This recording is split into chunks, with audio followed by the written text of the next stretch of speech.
Welcome to the Combine Preview edition of Brugler's Draft Board. Dane, the Combine's another tentpole event that leads up to April's draft. But just how does this week fit into the entire evaluation process?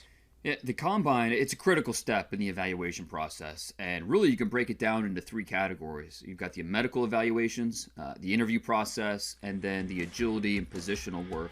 And really, that's probably the order of the importance as well. It all starts with the medicals. That's why the Combine was created over 30 years ago. The second part, the interviews. Each team, they've got the background info they need to ask the right questions, and it's just all about, do they get the right answers? Is the first impression what they're looking for from the player that fits their culture? And then the third, the on-field drills. This is the sexy part of the Combine. The old scouting adage is the 90-10 rule. 90% of the Combine results usually match the tape. But then there's that 10% that might be a little different than what we thought going in. So that's going to send evaluators back to the tape to figure out why. Sometimes a player looks slow on tape, but then he runs a 4.4 in the 40-yard dash, and you're left wondering, what's going on. Then you find out he had a nagging injury during the season that he kept to himself. So, the tape is always going to be the lifeblood of an evaluation, but the Combine can help fill in some cracks. Quarterbacks always drive the draft, and we know that Tua Tagovailoa's medical is going to be the headliner there. But who are some other players that have a make or break week in terms of their health? For me, there are several offensive linemen specifically that need a clean bill of health to be drafted as early as their talent suggests. TCU offensive tackle Lucas Niang, he suffered a tear in his hip labrum a year ago. If healthy, Niang is a day 2 draft pick, and so the Combines can be really important for him to show that he is healthy.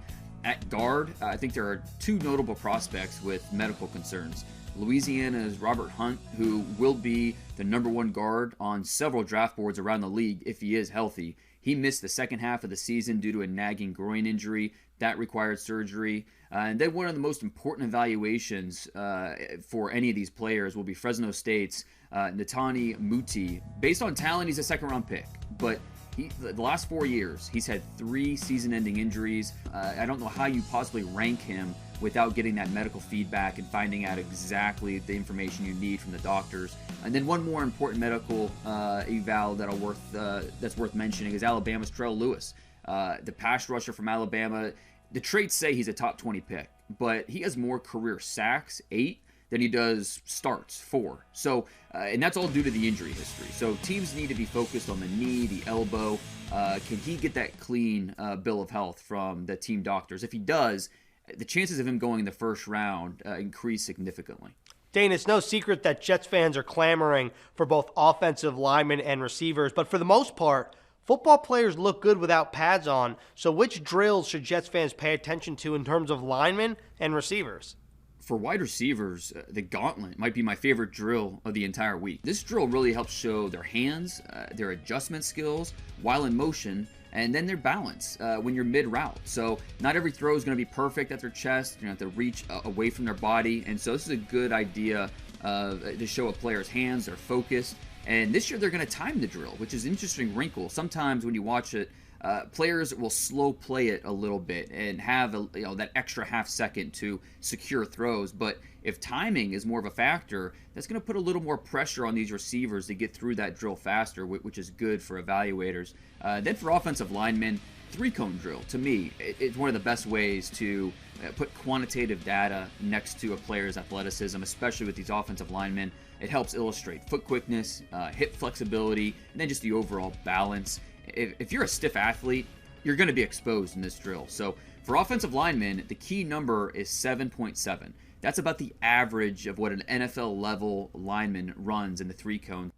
All things considered here, how much could a good week or a bad week help or hurt a player and their draft stock?